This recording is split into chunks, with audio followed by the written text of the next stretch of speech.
అని ఒప్పుకుంటారు.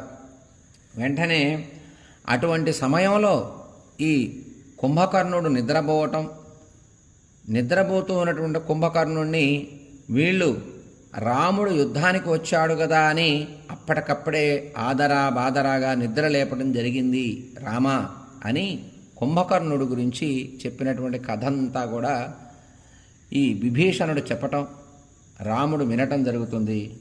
రాముడు యుద్ధానికి వచ్చిన సందర్భంలో ఏ దిక్కు లేక రావణుడు కుంభకర్ణుడిని నిద్ర లేపటం, ఆ నిద్ర లేపిన తర్వాత తన భవనంలో నుండి రావణుడి భవనంలోకి వెళ్ళటం, ఆ వెళ్ళే సమయంలో వానరులు చూడటం, భయపడి పారిపోవటం, ఇదంతా జరుగుతుంది రామా అని చెప్తాడు విభీషణుడు రాముడికి.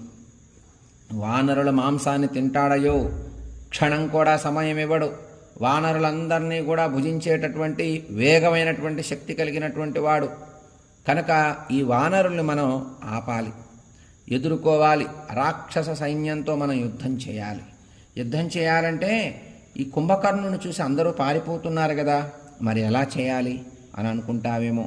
మనమంతా ఒక మాట చెప్పాలి రామ. కుంభకర్ణుని చూడగానే పారిపోయేటటువంటి వాళ్ళందరికీ ఒక మాట చెప్దాం. ఉచ్యంతాం వానరా సర్వే యంత్రమేతత్ సముశ్రితం ఇతి విజ్ఞాయ